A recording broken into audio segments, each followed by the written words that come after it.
So isang magandang araw sa inyo lahat mga kaibigan, mga ka-DIY.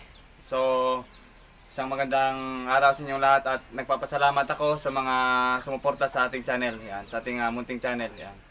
So magbibigay na naman ako ng konting kaalaman sa inyo, no. So kasi meron ako nabasa doon sa comment na si Sir Arnel Tanghalin. So sabi niya kung paano daw nga ba magrekta ng magrekta sa saksakan na hindi gumagamit ng timer. So magandang magandang tanong 'yan kasi magagamit mo 'yan, yung mga ganyang encounter na walang gamit ng timer. So simple lang naman 'yan, maliit lang naman na bagay 'yan, pero makakatulong sa iyo.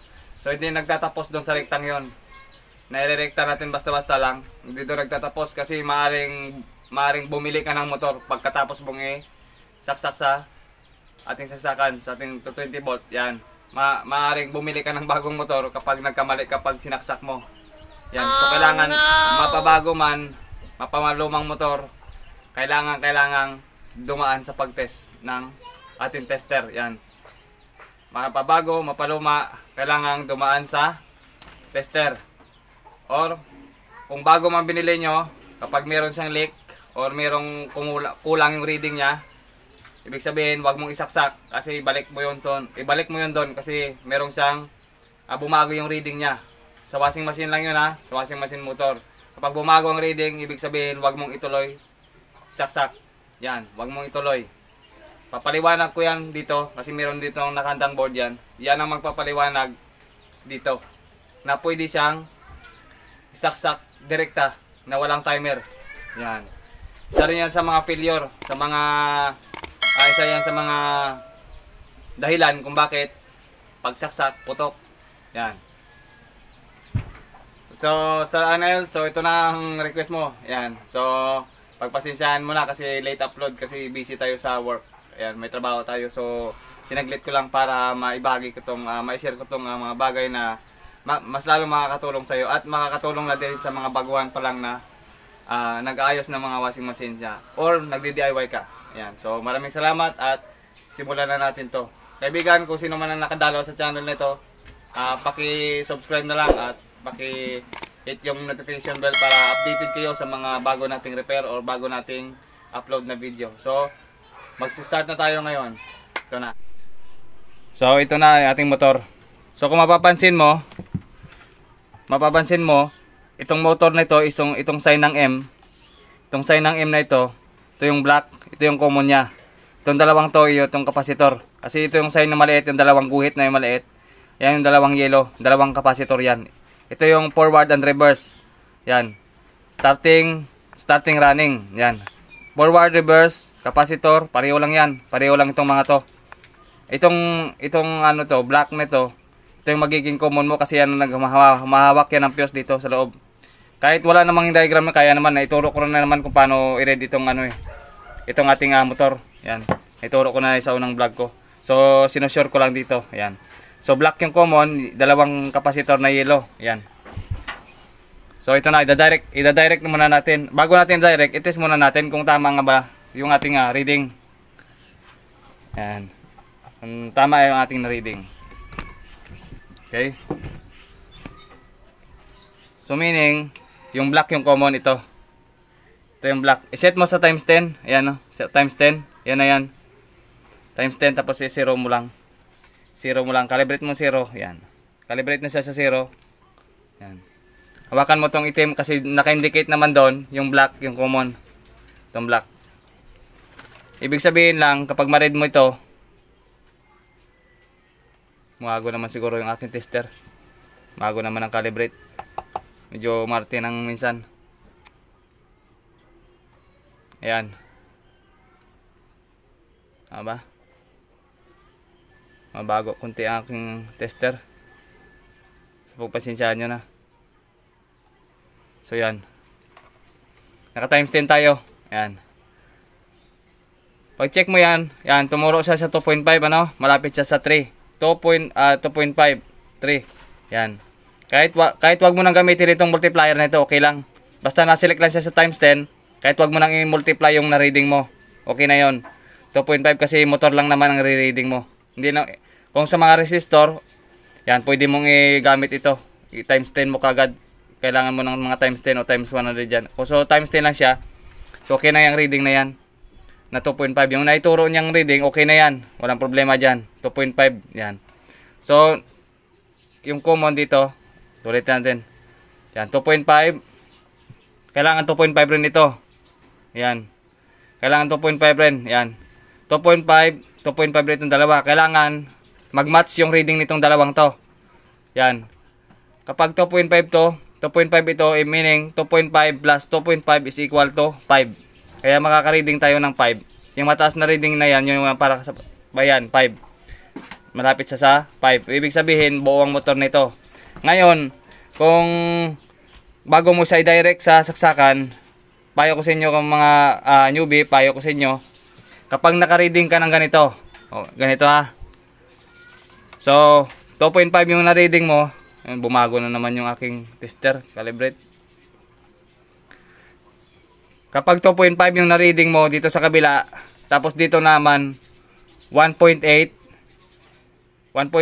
ibig sabihin 1.8 yung na-reading mo dito, wag mo nang ituloy saksak kasi puputok yun sa loob. Puputok yun. Kasi marami na ako na-encounter na ganitong motor.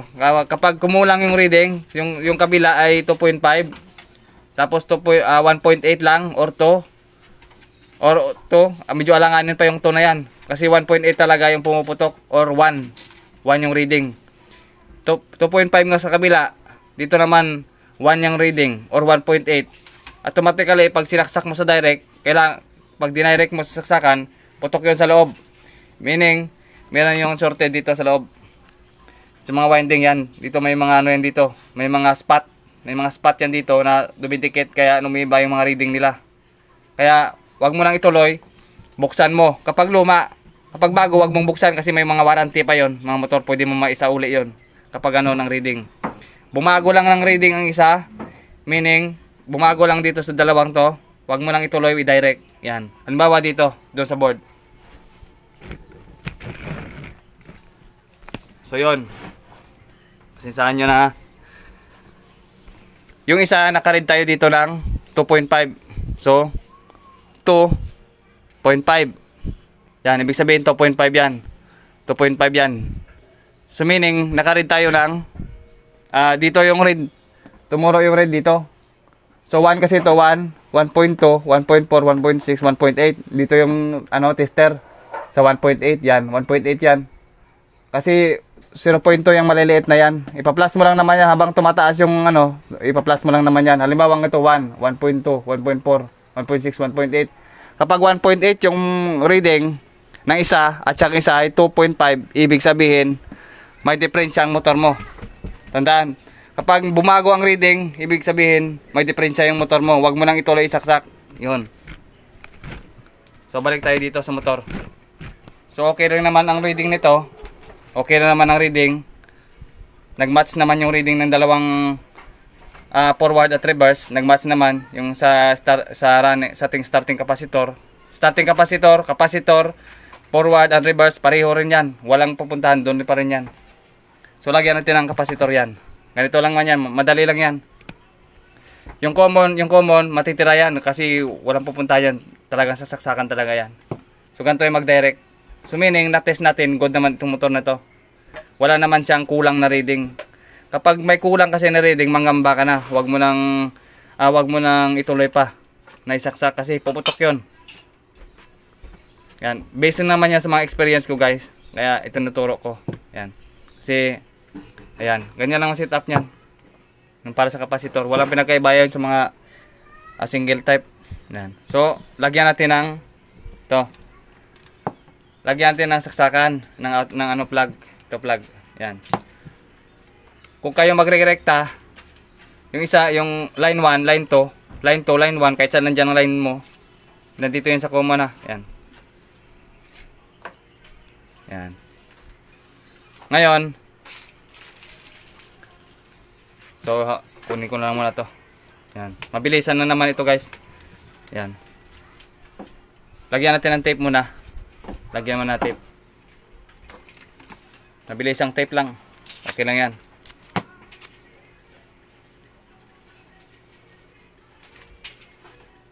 Yon. Itong dalawang to,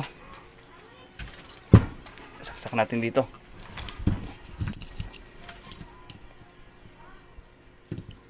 Saan ba pwede? Or dito na lang. Yan, kaganon. Hindi lang siya magalaw. Ayan.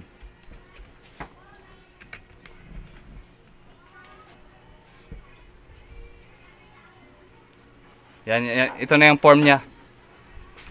Ayan. Saksak na natin.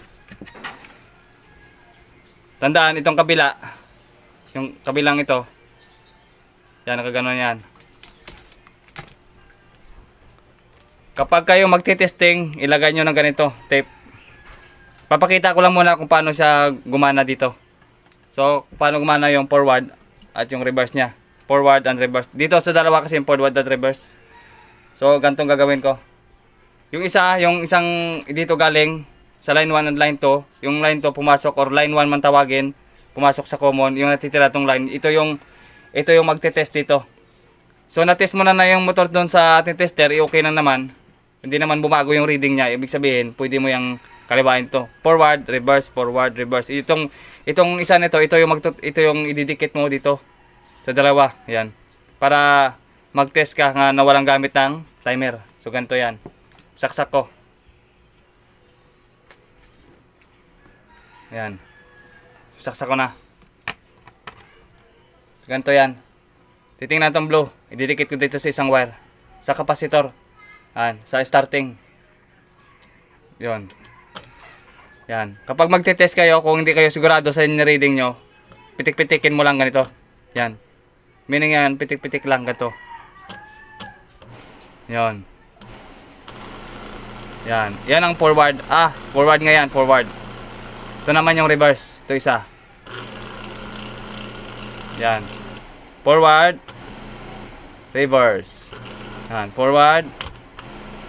Reverse. Yan. Ganun lang mag-test. Siguraduhin mo na kapag magda-direct ka na walang timer, siguraduhin mo na pwede natin yung buo yung motor. Yun lang yun. Subunutin ka muna. Gaya nito, pwede rin ito irekta dito. Yan. Yan. Ayan. So ito, pwede saksak. Ito. Yan. Yan. Kung wala nag-spark sa loob, pitik-pitikin mo lang muna. Kung wala nag-spark, ibig sabihin yan, okay yan. Yan, saka mo tuloy saksak. Yan, okay na siya. Kailangan yung motor nakaposisyon din sa magandang posisyon. Yan. Bunutin natin. So lipat natin dito sa kabila. Huwag hawakan ito basta-basta ha. Huwag hawakan ito kasi may nagcha-charge itong kapasitor natin. Baka tamaan, baka makuryente ka, may stuck tong nag-i-stuck rito ng kuryente sa loob. Ay wag hawakan tong dalawang terminal. Yan. Pag mag-rerekta, kailangan nakahiwala ito. Huwag mong hawakan ng dalawang kamay. Kapag kumawa ka dito, kailangan dito lang. Huwag mong hawakan dito. Na bago minsan kasi may tira pa ito sa loob. So yan, nilipat ko dito sa kabila, so saksak ko na naman siya. Yun. Yan. Ibig sabihin, okay yan siya. Yan, okay yan. So, ganun lang. Pagtapos mo, i-discharge mo silang dalawa. Yan, baka may tira pa ito. Minsan kasi nadali rin ako nito eh. Hindi ko na-discharge. Yan. So, payo ko sa inyo para, na rin, safety na rin sa inyo. Yan. Yun, ganun lang. Ganun lang yung walang timer. Okay na yun. So, maraming salamat sa inyong panonood. Yan. So, abangan nyo yung next vlog natin. So, itong saglitang vlog lang kasi ito. Yan. So, kailangan natin kaibigan. So, gano'n pa man. So, nagpapasalamat ako sa inyong lahat. So, kita-kitas na tayo sa ating next vlog. Yan. Kita-kita. So, shoutout na rin sa inyong lahat. Yan.